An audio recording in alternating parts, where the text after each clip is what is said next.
Next Chapter Podcasts. Anytime there's like kids or teenagers going through like some crazy gnarly divorce in their household, I so badly want to be like, I promise it's going to be okay. Yeah. And if you can find a way to get through this, like you're actually going to be a much more interesting and stronger person because of it. Yes. You know what I mean? Absolutely. Like, you experience something like that and you get on the other side of it, it's just like, yeah, it's really like, well, okay, what next? I can do this. Okay, so picture this scene with me for a second. It's one of those sticky summer nights in mid-July. You know the kind, one of the ones where it's so hot out it can make a Koch brother start to admit that climate change is real. And you almost wish your skin would melt off, because even getting butt naked isn't cooling you down. As you can see, I can't stay with you, dear. I'm melting like a snow cone in Phoenix. For the rest of the summer, we can live inside the refrigerator. It's called punishment, not punishment. Now go on back to your room. Get hot, swallow your spit. I'm deeply struggling to pick a TV show because our tech overlords have given me so many streaming options that somehow nothing feels like the right thing to watch. Because if you pick the wrong one, you feel betrayed by your own foolish decision. You mean I could have been watching something better this whole time? So, I do the next best incredibly healthy thing that's definitely not the result of technology completely rewiring my brain's reward system. I start doom scrolling on Instagram. I come across a video of a comedian, and her opening line is, "My dad had a secret family. I've never talked about this on stage. I'm done caring what people think. Oh, and my dad died, which helps. Can I get a..." Because, oh, baby, do I freaking get it. And yes, I will be using the home improvement grunt as often as humanly possible on this show. Who let Tim Allen do that? Why is it so perfect? Did sitcoms in the 90s just hand white men a microphone and say, "Go nuts, you mid-king, and make whatever weird noise feels right"? You can do no wrong, my guy, none. Hey, baby, I hear the blues are calling. Toss salads and scrambled eggs. Quite stylish. Scramby those eggs. Anyway, I immediately message this comedian to come on the podcast so we can compare notes. And believe it or not, she's totally on board. Her name's Julia Austin, and she was named one of Time Out's Comics to Watch, featured in Fuse's Fresh Faces to Watch, and has built a huge following with her hilarious videos about choosing to be child-free. And last month, she released a stand-up special on YouTube called My Dad Had a Secret Family. And goddamn, I am so glad she said yes to this conversation. Julia's special is hilarious, brutally honest, and turns one of the most surreal family revelations imaginable into something incredibly funny. And today, we go behind those jokes. We talk about discovering that her father had a long history of secrets and a whole other life, how that affects you as an adult, and the remarkably generous perspective she's found on the other side of it all. Honestly, that part really stuck with me. Julia, you saint. And it all starts with the day she stopped by her dad's office unannounced, and her life changed forever. As someone whose own dad had a giant secret tucked away, this conversation felt incredibly cathartic. It was a reminder that so many of us have survived absolutely batshit family situations and somehow still found ways to laugh about them. I cannot wait for you to meet her. Oh, and if you want to help other folks who are succumbing to the doom scroll stop their unending search for stuff that's actually worth their time and attention, how about you leave us a rating and review on your preferred podcast app? It helps people find our show and hopefully feel a little more sane knowing there are families out there that are just as dysfunctional as their own. Now, let's get into it. I'm Holly Brown, a comedian who knows a thing or two about sharing your family secrets with the world. From Next Chapter Podcasts and Companion, this is Everybody Knows But Me, the one with Julia Austin's inner child detective. Today, I am so excited to be joined by somebody that could not be more perfect for this podcast if I wrote it myself. Julia, I am so happy that you are here. You are a stand-up comedian. You have a brand new special out, and it's a mini special, which we were just talking about. Like, you guys, you got 15 minutes. You have time to watch this mini special. 13 minutes. 13 minutes. Even better. I am joined by Julia Austin, a stand-up comedian based in Los Angeles who has a mini special called My Dad Had a Secret Family. Yes. And I mean, I'm sure listeners of season 1 of this podcast are like, yeah, Holly, did you make this special? No, I didn't. And I'm so happy that other people have this experience. So before we dive into all of that, and I'm just dying to know what it's like. The word dying is going to come up a lot. I can tell already. Okay. I'm so curious to know what it's like to make a special like that, along just the content of the special itself. But because the show is mired in so much sitcom exploration and tie-in of themes, I wanted to ask you what sitcom world you want to live in. Can I tell you that I thought about this before, and Yes, please. I arrived at 2 answers, and they're both so different. I couldn't decide. Okay, so one of them was Frasier, which your dad we talked on, about. And that's like, yeah. I'm like, I know it's not that rare to be like, oh, I love Frasier. A lot of people did. It's like an award-winning show that went on forever for a reason. But not that many people, I think, our age are like obsessed Totally. with Frasier, and I like love it. And I've seen the whole thing like 6 times. I feel that I would connect more to those characters. Mhm. However, I also like Arrested Development. Oh, interesting. Because you're saying they're so different. I kind of see some similarities. You there. do? Yeah. Okay. I feel that a lot of the characters other than Jason Bateman's That's true. are pretty bizarro. Like Yeah. they're not very grounded in like anyone that we recognize from real like, Mhm. you know, where Yeah. I feel like more of the characters in Frasier, you have more who you're like, this is sort of a person with more realistic traits that I might meet in the real world. Mhm. But because everyone was so bizarre in Arrested Development, I feel that I have felt about my family as much of a fish out of water as Jason Bateman's character probably felt in that situation. So I'm like, which one would I like versus which one feels more me? So that's like, those are the two. So now actually the difference, now that actually shows the differences to me even more, because you're so right. It's like, I was seeing immediately the Jason Bateman connection of the intellectualism of Jason Bateman versus everybody else, and that with Frasier. But to me, like Lucille Bluth a little gave Niles Crane vibes at times. Oh, yeah. Sure, Just of course. true, like a little smart, little knowing what they're doing, a little menace. Yeah. And willfully ignorant when they want to be. Yeah. But I see what you mean about the differences now, because you're right. One is much more pleasant world to live in than the other, as far as problems that they're tackling and, having money and stuff, like basic stuff of these shows. But what drew you to Frasier? I have to know. What do you love about this world of Frasier?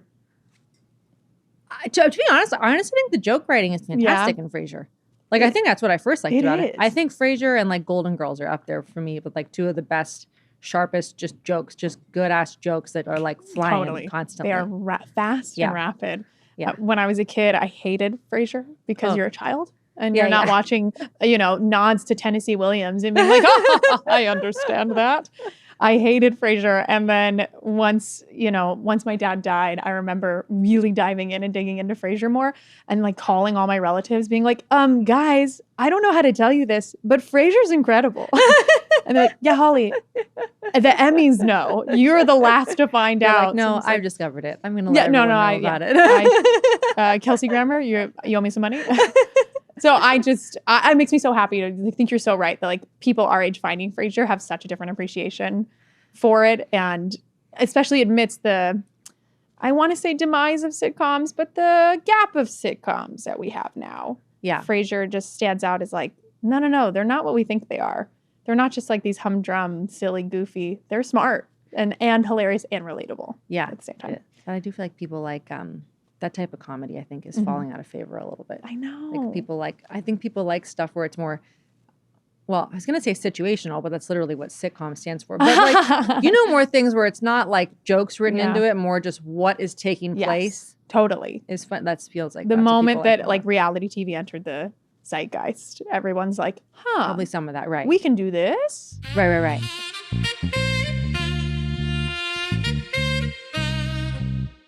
You had a very interesting life and you turned it into comedy. You made an entire mini special out of this family secret.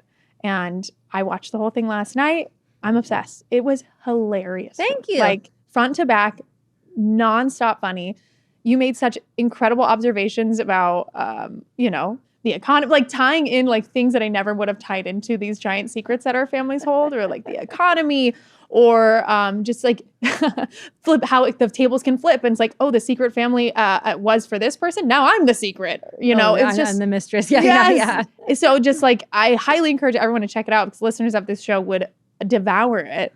And I'm just so excited to talk to you about it a little more in depth today because as I know, as a stand-up comedian, a lot of times when we're writing jokes, I'm curious what your thought process going into your special was.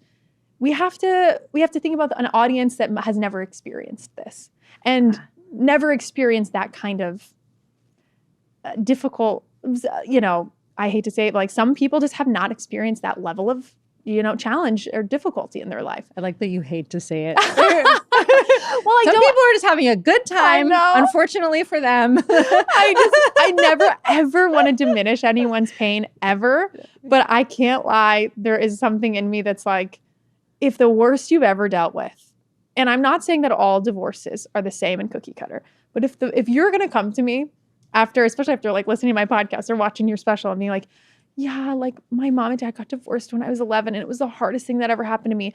I believe you that it was really hard. But add it to the list of things that some people have that. Then they have this, and this on top of that. So the spectrum of what people can understand when it comes to like writing a joke is so different. Right. I think, and it's also like having your parents divorced just because of one of the more standard reasons, like growing apart. Totally. Maybe they married too young. They didn't know who they were yet. Now they're done raising the kids and realize this is a chance to find themselves, whatever. Like it's not easy, but it's not the same level as like having family members who are very fucked up. Yeah. Like, yeah. You know what I mean? Like having family members who are like bad people. Yeah. Like, you know what I mean? Like, question mark? I love the way you're saying it. Like, am I allowed to, bad people? Yeah. And you talk about that a lot in the special. I thought that honesty was like so refreshing because I talk about that with my dad. He's also passed. And I instantly related to you. Like your opening line, your opening joke talking about how the liberation of being able to do something because someone's passed. Yeah. And you're like, finally. Yeah. Because I always make jokes when I'm talking about my dad. And I'll be like, oh, yeah, my dad, shouts out to him. And I'm always looking down at the ground. And it's not, I don't mean that literally. You're not up there. I don't know if he's in hell. I can't say for certain. Can't say for certain where that guy landed. But I just instantly related to you on that freedom that you must have felt. And, if you don't mind asking, I can't remember if you said this in the special, like when your dad passed. About 3 years ago, 3.5 years ago. Yeah. Wow. Okay. My mom passed 3 years ago as well. This September will be 3 years. Okay. Yeah. And now you're at a place where you wanted to make a whole special about it. And I imagine this might have been something you wanted to talk about. Do you know that comedy festival, Big Sky? Yeah. Okay. Mm-hmm. I was at Big Sky and I remember I was like feeling inspired and I literally sat in my hotel room for like hours between like two of the panels and I don't remember what I felt inspired by, but just like something. Yeah. I mean, I imagine it's laying in your body for years. Yeah. It's going to get out sometime. And I didn't go to Big Sky this past year. I went to the one the year before. So yeah, I think maybe my dad had just died a year before that before I started writing it. Yeah. But you felt this like freedom in being able to say, okay, not only can I, like, did it help you process the things that you might need to do in order to make the special to begin with? Like the passing of someone that you no longer feel like obligated to hide anything about or sugarcoat anything? I'll tell you this. My dad, I don't know that he would have sued me if he was alive to see it. What a sentence already. Like, can't wait to see where this sentence ends up. Like, I don't know that he would, but what I will say is that someone might have talked him into it. And like, it just became, legally it became easier to put this on tape. Yeah. Not shocked based off what I heard about your dad in the special, but it's still shocking. It's always going to be shocking when you hear like that your own parents are capable of doing stuff like that. Right. Regardless of how many times you've been burned. Right. It's like, so it's not like, I was talking about him on stages, like since my first year of doing stand-up, just at live shows. but I was never putting any of that on tape before. Yeah, and that's a hard thing in our industry now. When it's a churn and burn, you got to get that stuff out there, and you're like, oh, these jokes are so good, and I can't put them up. Yeah. So freedom on multiple levels then. Freedom to make and freedom to like put the stuff out there you've been working on for years. And not to mention, like, several minutes of it are about his being sick and eventually dying. And there's some good jokes in this. So he did have to get sick and die for that material to exist. So absolutely. that was an important part. Shouts out. Went down to hell. So however, at whatever level you feel comfortable doing, I would love to have you walk us through some of the things you talk about in the special. Sure. You know, you have this revelation that it's so unique, the scenarios you found yourself in. And I find family secrets in general, especially men having secret families, wildly not unique. No longer as common as we once thought with the revelation of 23andMe and technology that allows us to track things. The way in which you found out this information and it unfolded, wildly unique. Because you talk about in the special, like, how you found out about this. Yeah. And it was that you walked in on it. Yeah. Basically, do you mind like walking through what that might have felt like? Yeah. So in the special, I don't specify this. I didn't walk in on him actually with like doing something with another woman. Right. The reality of what happened was that before entering his office door, heard him having graphic phone sex. Oh, right, because it was an office. Yeah, right. I was stopped by his office. Yeah. So I didn't specify. I had a joke that I cut about it where I was like, where people would be like, oh, how do you know that it wasn't? Maybe it was your mom he was having phone sex with. And I'm like, have you met my mom? Let's not do this mental hoops. My mom, we know. literally, like, she wears like pearls and like little cardigan over, and like, and also like kind of like, even at 16, sensed my parents have not fucked in years. Like, I feel like, you know what I mean? Like, you know that in your bones if you know that at 16 years old. Yeah. But you overheard it. Yeah. And then did you walk into the door and confront it, or was it like an instant knowledge that something fishy was going on? It was an instant knowledge. I did not walk in the door. I'm trying to remember exactly what happened next. 'Cause now this is 21 years ago. And it is hard to remember details of things like this that your whole entire being is unprepared for. I remember going and getting in my car in the parking lot of his office. And I mean, having what I can only imagine was a panic attack. I'd never had one before, but just like this full body, this is like not happening. And like feeling like something, like you're going to die, like physically, like something's very wrong. You know what I mean? Totally. And I might have just left at that point.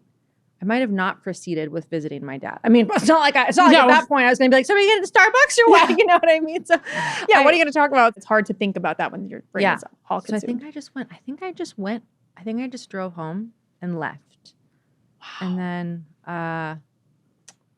And then sat with the information for a certain amount of days. I don't remember if it was 2 days or 2 weeks. Like, I don't remember, you know what I mean? Like, I don't remember. I just remember feeling, I remember feeling like so ashamed and like, I remember at school just being like, feeling like I'm different and I'm weird now. Like, I'm different than everyone else now. You know what I, like?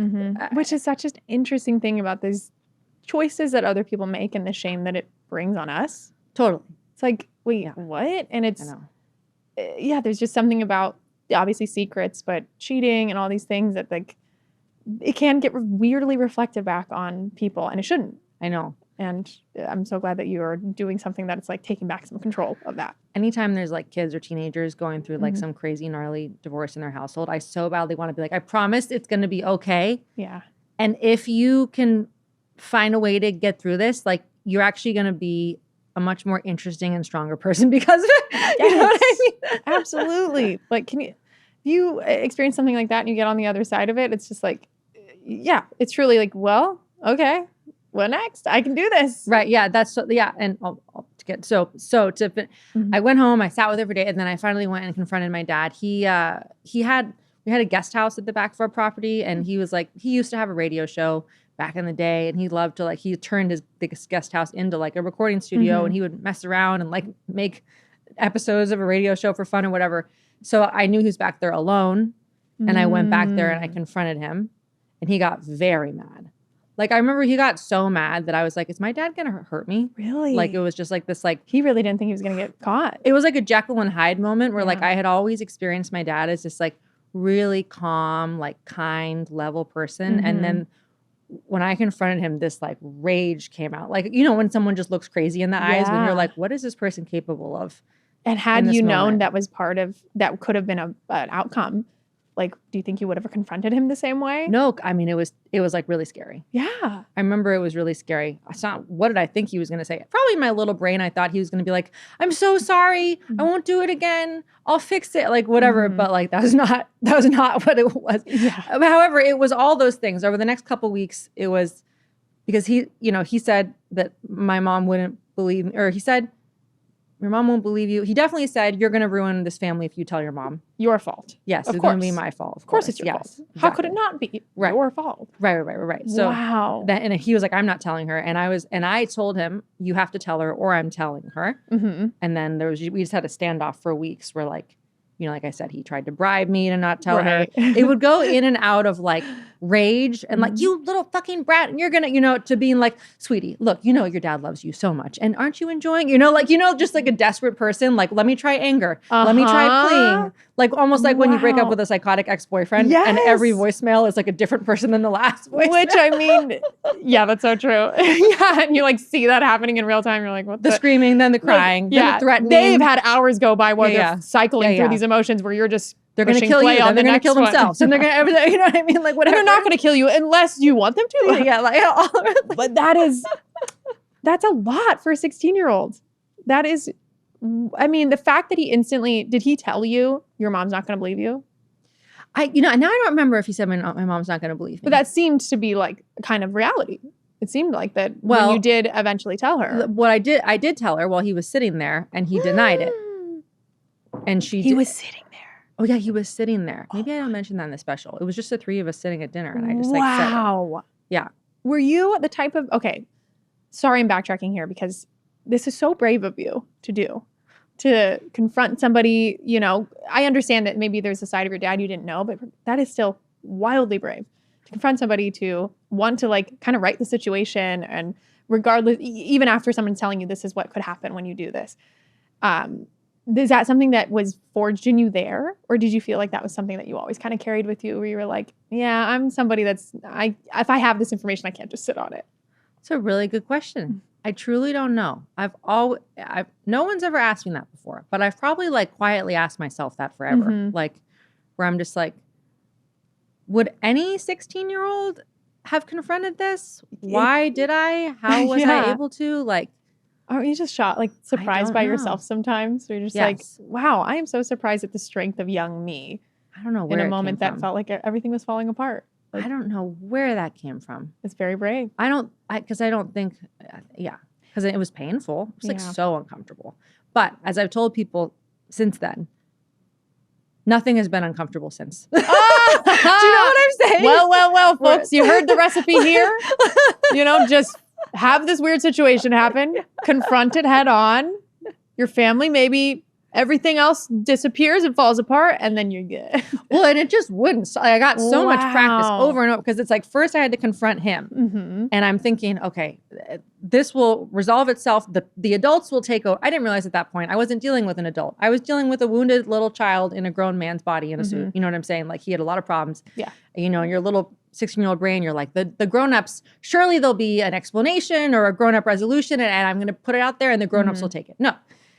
He denied it. So then I had to Wow. tell my mom, and then she didn't believe it. And then, as I say in the special, so then my sister and I had to spy on him to catch him.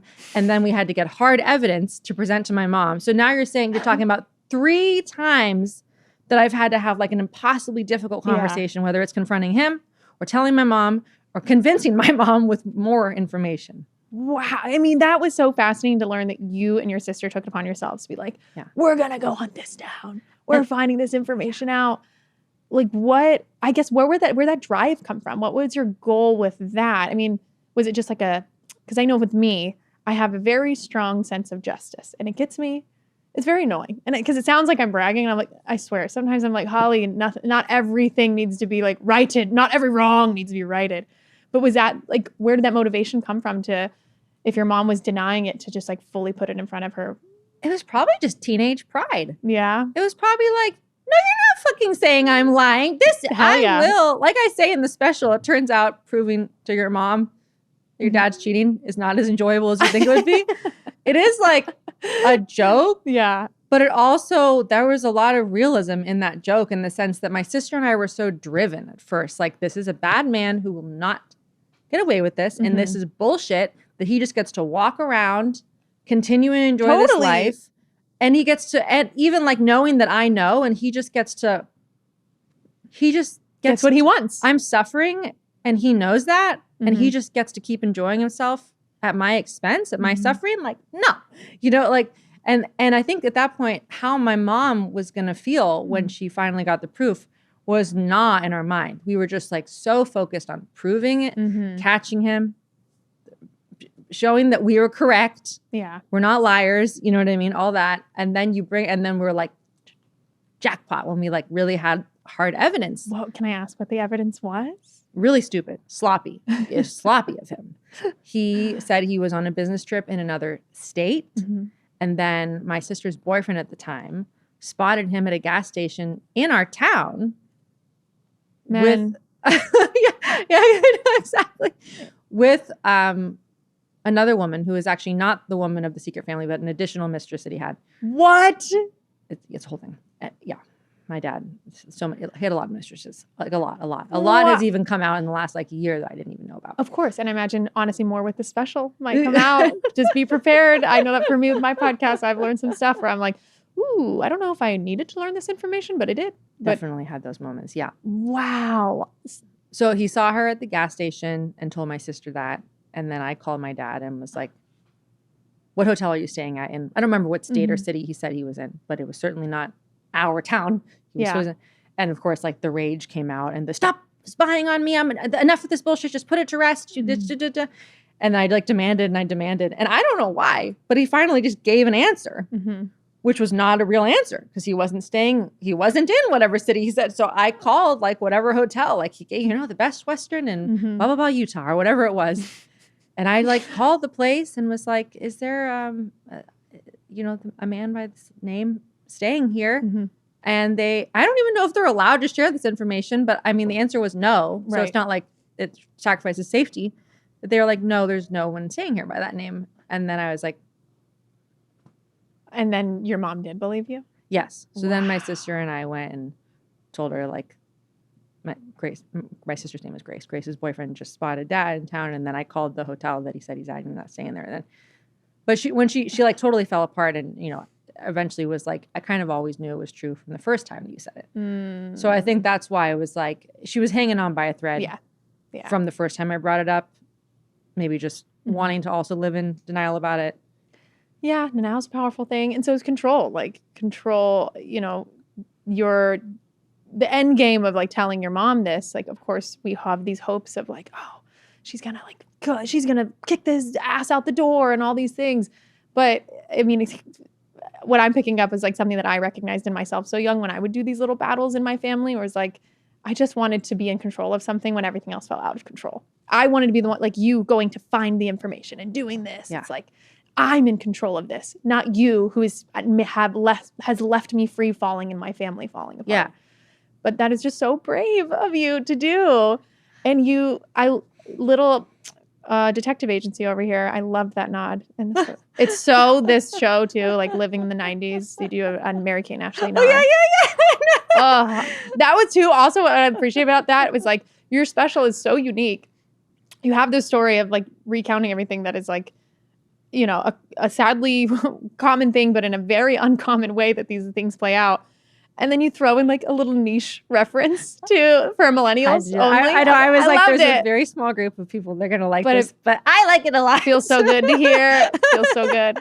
I don't explain this in the special because I consolidated storylines for like efficiency, of course. But the woman that I first overheard him like having phone sex with and realized he was cheating, that's not the woman that he had a separate family with. Wow. It is just that the discovery of that infidelity led to the divorce, which led to my mom's like legal team doing a deep dive into all my dad's finances, which my mom, bless her heart, never looked at before. They were very much like like old school traditional. Dad pays the bills. Mom, don't worry about it. Don't look at any statements. Just go. Here's a credit card with your name. Go enjoy yourself. But you don't ever need to look at a single statement or anything. It kind of makes me think like, yeah, I sadly understand the like living in denial part of that. If that's your reality of like, I don't have to deal with anything. Now you're making me try to deal with something. And I really learned like since this happened, love is communicated through finances. Like finances are a deeply personal thing, you know, because like, and you can exploit what someone doesn't know, you know, like my dad, he really made his money. He had a lot of different businesses. As bad men tend to do, a million businesses. You mean he had multiple partners and mistresses and businesses? No, the buck stops here. I refuse to believe this. Had to support them all somehow. Well, yeah. But like he was a shark, you know, he's like what do you call it? A shark lender or what? Oh, a loan shark? I always say shark lender. And my husband's like, are you talking about someone who lends out sharks? Is that what you're talking about? Nothing would surprise me in your story at this point if you're just like, yeah, my dad was an exotic animal trainer. I'm like, no, I didn't misspeak. He would rent people sharks. Yeah. Yeah, I bet you're wanting one right now, huh? So your dad was a shark lender. A loan shark. Oh my God. One of these days I'll get it right. I like this version better. It's ridiculous. So his whole thing was borrowing money low and investing it high, but in a sense that people who are in desperate situations would borrow from him $500,000 at 13%, 15%, or whatever, you know. So he took out a second mortgage on our childhood home, which was a very nice large house in Montecito. Like they were almost done. They had like 2 years left or something on the original mortgage. And he went to my mom. He's like, yeah, because like mortgage rates were low, right? And he was like, I'm going to take out a second mortgage against the house that who knows what it is. Let's say he was able to do 5% at the time. So that I'm going to lend it to this person over here for 11%. And then we're making a margin. That's how he made his money. And he went to my mom and she had to agree to it because it was their home, you know, like, but she'll tell me to this day, she's like, I didn't really know what that meant. She's like, I didn't even know how mortgages work. I didn't know what it meant to take out a second mortgage. Like, and I'm just like, oh, you got so exploited. Yeah. And then what that also meant was that within the next, just a handful of years after that, all of this happened. She got the house in the divorce. But the house had an enormous mortgage on it. And she got that too. She had that. Of course, yeah. You get a house, you get whatever mortgage comes with it. And she wasn't prepared to pay for that. So she had to sell the house and get really no money like left after. You know what I'm saying? Like, so do you see what I mean? Oh, like, yeah. The layers of manipulation that are involved. It's like you can really just peel back any part of the story and almost be like, that was also manipulation. And that was manipulation. Yeah. And like, you know, not to give them any credit, these people, but how do they do it? How do they do it? It's like so many moving parts, detail oriented, but eventually the details start to slip. And that's how you don't get whatever it is. You forget your daughter's stopping by your office today at this time. So you're still on the phone sex call. You, whatever. Oh, I'll just stop for one gas trip in the middle of this town where I live, even though I said I'm somewhere. Should have filled out the gas tank somewhere else. It's like, and then these little details too, that if it didn't happen that way, like I firmly believe you would have found out at some point. Oh, from what's happened to 1000%. When my sister was telling me this happened, like my sister and I are 2.5 years apart. So I was 16 when this happened. She was 18 and a half. And then what she told me when she was like 20 or 21, she worked as an assistant for my dad at his office. This is after they divorced. Wow. And like he has like so much stuff and files, and he told her to go through like a box of old photos because he was always really big and like digitizing old photos, like when that became a thing, you know, forever ago. He gave her a bunch of boxes. He goes, I want you to digitize all these. She goes through them. It's a lot of family photos mixed with like a bunch of nude photos of some random women. And at this point, everything's already happened. And she's like, how deep does this go? Oh my God. And he didn't, like, do you think he even remembered that those were in there? Because it's just so much has happened and he's just like, whatever. Post finding this out, what your parents separate. And then what was your dad's next moves? So he had like that mistress at the time. Yeah. That's all the catching happened with this other mistress at the time. The phone call I overheard, him being spotted at this gas station. So he just like, he went on to just be with that woman. Like that's who he officially became partners with. Like they bought a house in the same town as me. I mean, he wanted to still live near his daughters. He had a business there. It is where his life was, nonetheless. So that's who he went on to be with. And that is someone that I got to know and had a relationship with at one point. But that is not the person he had a secret family with. Okay. Yeah. Wow. Yeah. And then what's your relationship to that? No, I know nothing. Oh, so that, yeah. So I didn't know anything about that until I would say the years from like 16 to like 21 were a mess for me. Like, obviously this will mess you up a lot, and I was like, I went to NYU intentionally. I wanted to get as far away as possible. I was growing up in Southern California. I went to New York. I was living out there. I wouldn't talk to my dad for like almost 3 years. I wouldn't speak to him. And it was during this time that my mom found out about like this whole second home and like kids he was taking care of this other woman. And my understanding is that it wasn't even like a romantic involvement like at that point, and hadn't been for a while with this woman, but like the financial support was like still there. But I had so much going on. Like I didn't want to talk to him, so I didn't care. To me, it was like, doesn't matter to me. Oh, you found out more worse stuff? I don't give a shit. I'm never talking to this man again. That was my perspective at that time. You know what I mean? Whatever. Like, add it to the list. You know what I mean? Like, I didn't care. You're like, what do you think? What do you think this was going to make me talk to him? I'm already not. Yeah. Right. Exactly. So it's just like, whatever. I honestly, like, I was so angry at him that I didn't even think he deserved real estate in my brain. Where I was like, I don't even want to, like, whatever my mom would try to tell me, I was like, I don't even care. I was like, I don't even want, he doesn't deserve my thoughts. Like, that's the level of anger at that age, And by the way, my dad and I went on to have as good as a relationship as you can have later in my adulthood. But at that time, being 18, freshman in college, you know what I mean? But you had mentioned, it seemed like other people knew, like your friends maybe. Did you tell your friends about this when it was happening? Did anyone in your orbit know about this except for your family? Yeah, I told all my friends. Really? Yeah. I mean, I told all my friends, I mean, did it unburden you to tell them in any way? Or did you, because you mentioned feeling like you looked around and you're like, I'm weird now. I have this thing that other people don't have and I know this. But did you, when you told anybody, did it help? Or was it more like, well, I'm this girl now and I'm digging my heels in? I think it's like, it's interesting because it's the age at which this happened, which is like, at first I was like this popular little bubbly blonde at this very preppy school, and everybody was perfect and everything was happy and everyone drove Range Rovers and blah, blah, blah, blah, blah, blah, blah. And suddenly I felt like I was this ugly, dark anomaly that like didn't fit in there, and it felt bad. But that's because I was 16. By the time you're 18 or 19 and going to NYU, it actually feels pretty good to be the troubled one. Very mysterious. You know what I mean? Yes, where you're just like, everyone's going to find me so fascinating because of my trauma. And then, like that. So then it was like, especially NYU, you go to a big city where it's like, I'm meeting people. all these people with all these different backgrounds and look what's in my background. Guess what I did? Yeah. Yeah. That was like a whole other thing. So badge of honor. Yeah. Really.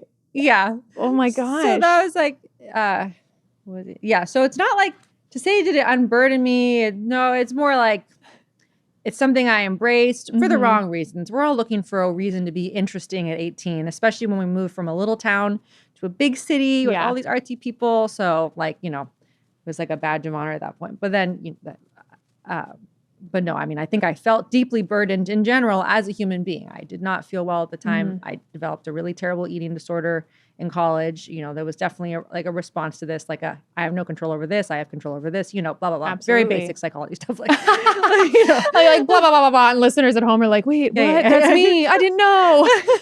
I mean, I relate to that so intensely because I have OCD, and OCD, while you can be like genetically predisposed, there's some science behind that. It is also heavily known to be a trauma response. Yeah. Because you're just like obsessively looking for control. Yeah. And there's something about secrets. There's something about like opening up a can of worms. There's nothing in your brain that would have, like you're saying with your dad, you saw another side of him. And like, there's no way to prepare for that. And it's like, there is an element of free falling and trying to be like, what can I grab onto? I'm going to grab onto this. Makes me look cool at NYU.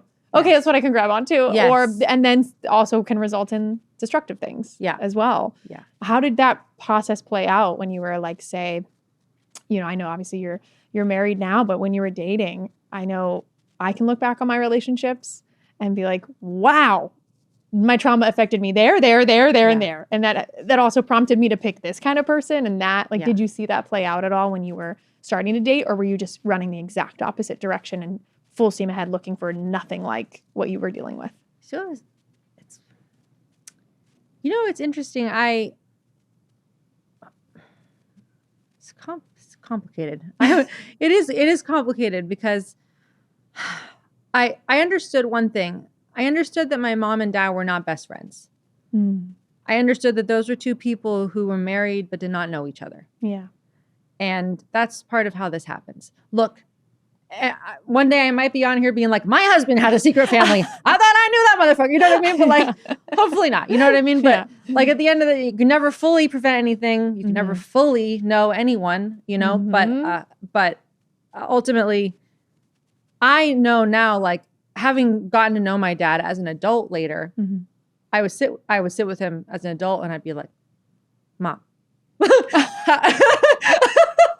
you know what I'm saying? Like, yes. Like this, like, I know that the psychology talk that is everywhere today on social media and very prominent for my generation, thank God, wasn't there for you. But like, even just intuitively, this is a man who's concealing a lot. Yeah. You can feel this in him through a 10-minute conversation with him. Super palpable. Yes. And like also behaviors that are really messed up. Like he had really crazy codependency issues. That's why second family, in addition to multiple mistresses, when him and my mom were trying to like figure out their like divorce and like he was begging to stay with her, she found out he was still talking to his mistress. And when she asked him why, he said, well, just because in case you decide to leave me, I want to make sure someone else is there. Like, so you're talking about like a little, just like this person with serious issues who craves like serious codependency issues. And I can witness that, you know, and I'd watch him and I'd watch how that played out in his next relationship. And it's like clear as day. And I can identify that in adults and my peers now. And I'm like, how did my mom not pick up on this in this man? Like, it's so obvious to me. It's obvious to like my boyfriend at the time. He was my boyfriend when he met my dad. Now he's my husband, my sister's boyfriend. Like other adults will meet my dad and they'll be like, oh yeah, like all we have to do is like sit with him for a little bit. And there's like some shifty shit going on. And you know, like I don't know. I have no stats to know how prevalent secret families are. You know, I can't wait to find out the women that have done this. That's what I'm so excited to find out that like my mom had like 3 families and we had no idea. But the stats of like men doing this are so in the favor of generations before ours because of all the technology that has arisen. But also within that is these eras of like people doing things to check boxes. Yes. You know, like getting married to check a box, having family. And it doesn't mean that they didn't want to, but that's still playing in the back of their mind. Of like having to do all these things to check a box. So I can somewhat understand like living in a denial state because you're like, but I'm doing the thing people told me to do. Yeah, totally. So, well, even to this day, like my dad never like apologized to me for any of this. Of course not. To this day, he's like, I'm a good dad. I paid for your college. Yeah. And I taught you to drive. And I never, he Checking never hit me or anything. You know what I mean? Like he's like, I'm a good dad. I was a provider. This other stuff, me cheating on your mom, that has nothing to do with you. You know what I mean? Like that's like his perspective. Right. Was his perspective, you know? Wow. I mean, he passed a few years ago. Before he died, were you like hoping for some type of reconciliation or acknowledgement there? Because I mean, I was. I'm not admit it. Of course I was. I was like, God damn, I wish my parents could look at me and be like, hey, we get it. We know. Yeah. We're sorry. XYZ behaviors that you exhibited make a lot of sense. And we really vilified for you for them at the time. Like, was that something that you were, or was it such a, so much time had passed kind of thing where you're like, I just can't. We had learned, I say we because my sister and I, who's like one of my best friends now, we love to psychoanalyze everyone because love that. Our dad was our first patient. Wow. So many careers unfolding. Detective, psychologist. You're like, hey, maybe your dad could take credit for that too. Look at the skills I gave you. Yeah. There came a point where we knew our dad, he was just old and the work wasn't going to be done at this point. Yeah. The things that happen when in your youth, they affect you forever. Exactly. Or the things that don't happen, it's hard to get back. It's hard to make up for it. Yes. So I guess what I'm saying is there came a point where we realized there was a lot wrong with my dad emotionally and psychologically.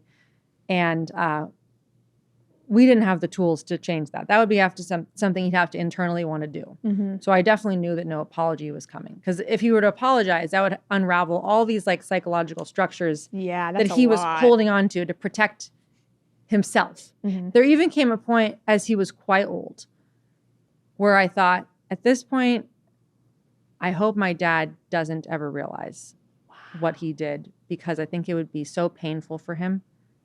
And there's no time left to fix it. Wow. So like, because he does, like you're saying, there's this level of knowing that Mm-hmm. these people have that are doing these things. There's a level of like, they know, but then how kind of like sitting with the realization is a different level of knowing. Yes. Like if he were to to the day he died, he would assert that he was a great dad and he didn't do anything to us. Wow. And if he were to like suddenly, like someone could wave a wand and he could like some magical moment, like in a movie, feel all the pain that he put us through and all the therapy we've had to do, the crazy deep breath work, the whatever, every drug we've had to try, everything that we've like, this like just shaped us so much and hurt us so much. Yeah. I realized like, I'm at peace with this. I don't need him to apologize or no. I'm not angry anymore, so I don't need to punish him with like the pain he would feel if he opened his eyes to what he'd done. So at this point, I would just feel bad. You're looking at him. He was 79 when he passed. I think maybe when he was about 75 and I could see his health deteriorating, I started to think, at this point, let's just sort of maintain the status quo. I understand that there's a closeness I'm never going to have with this man. Because have you ever heard the saying, people can only meet you as deeply as they met themselves? Yeah. Yeah. Good. Right. So he hadn't met himself. So there was a closeness we were never going to achieve. But I was like, it's going to be what it is. I'd rather at this point that he never understands, because he's old as shit.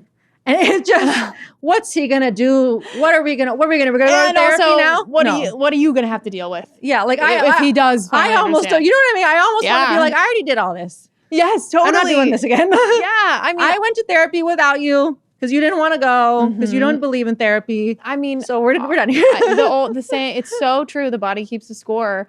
And like, sometimes I feel like when you've gone through something so, life-changing and shaping and fundamental to the future of your life, and if it ever comes up again, the body keeps the score. The body's like, nope, X, done. Don't want to deal with this ever again. Yes. But also I'm just hearing like such a tremendous amount of, on your dad's end, unearned, but empathy that you have for being able to, like, you've been forced in these situations to have to then really quickly psychoanalyze people so that you can, like, at least for me, I would do that to feel safe. Because I'm like, the sooner I can psychoanalyze you, the more I can understand, and nothing's going to catch me off guard. And I'm just really taken aback by your empathy by saying something like that, of like, I don't want him to know at a certain point. I don't want him to sit with these feelings, because he might not be able to handle it. And that's just very empathetic to understanding the type of person that you're dealing with, and also the kind of relationship that you're like, I can still have a relationship with you. And it's because you're so empathetic and you understand all the things that he's unwilling to look at. So just huge testament to you and the therapy you did, clearly, A+ to therapists out there, because that is really big. I'd never heard that of somebody putting it like that. I mean, it's beautiful to hear. I really appreciated hearing that. Well, that's, I wouldn't be surprised if that dynamic exists between a lot of millennials and older parents. So it doesn't have to be all the time. It's just my dad was particularly old, because like he had me when he was like almost 50. Yeah, because you mentioned that he had other kids before, right? Yeah. I have a half brother who's going to be like 60 years old soon. Wow. Like, that I've always known about. That was like, from my dad's first marriage.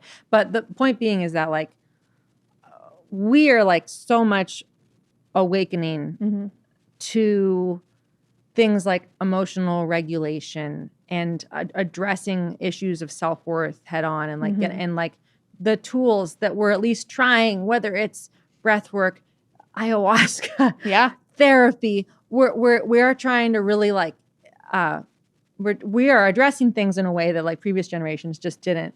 And I think a lot of millennials, or maybe Gen X, maybe with older parents, you have a child whose parent is a child themselves. Yeah. You know what I mean? 100%. It's what's the word? Not epidemic. Yeah, epidemic. Really. Yeah.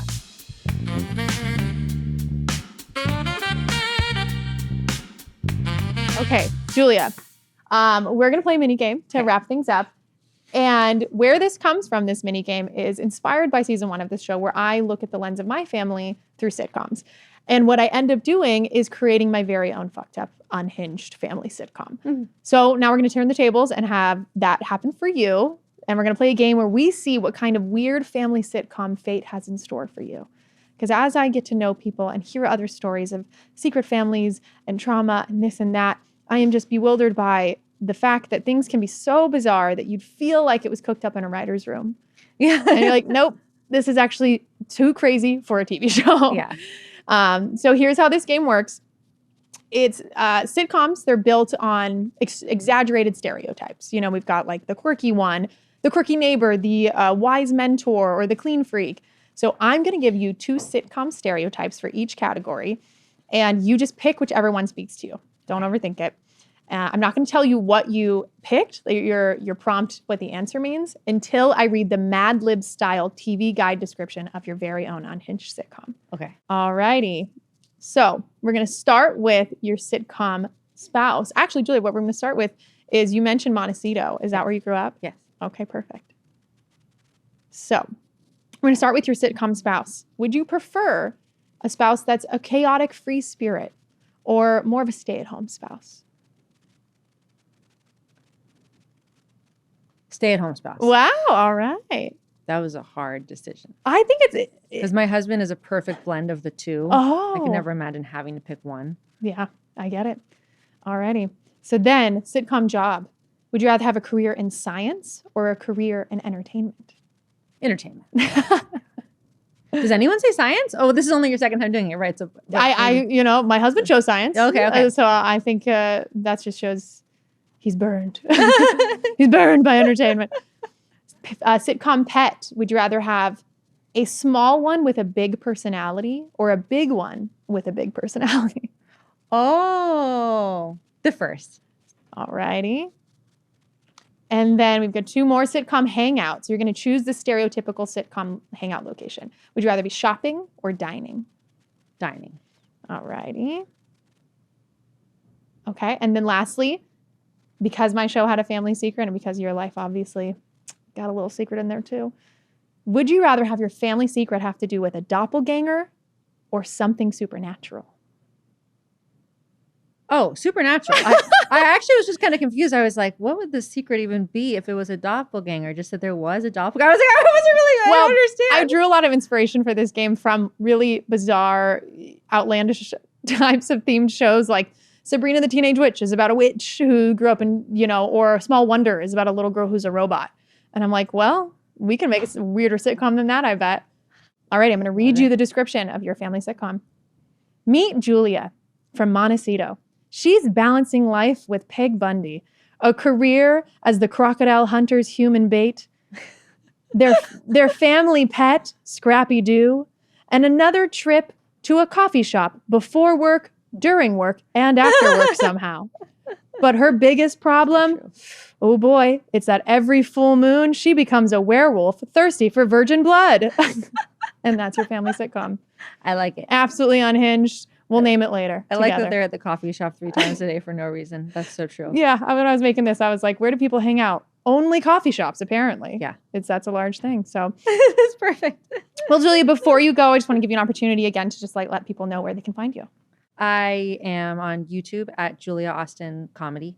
And that's the most important at this point. Perfect. Just go check that out. Yeah. Find her on YouTube. Yeah. She's got an incredible special and she obviously does so much more content outside of that. So thank you so much for joining me today. Thanks for having me. And talking about all this. This is a wild ride. And I am honored to be of any small journey on this with you. So thank you so much. Thank you.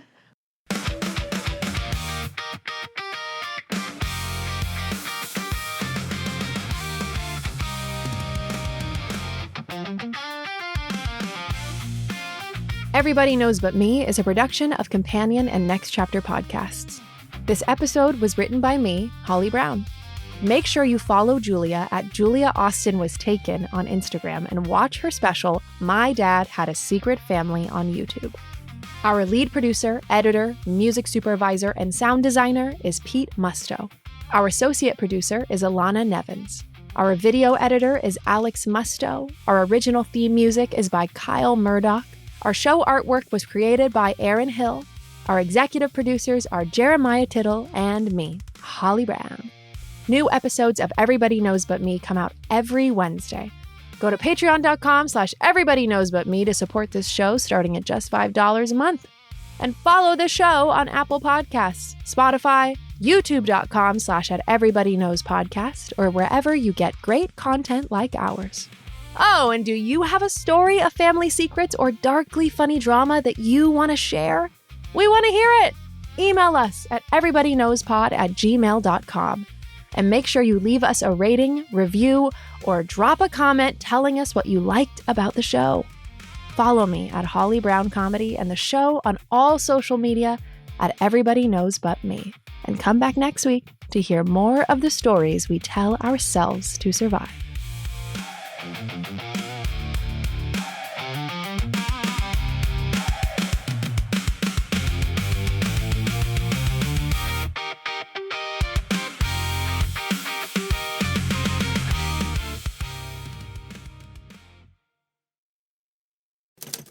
Next Chapter Podcasts.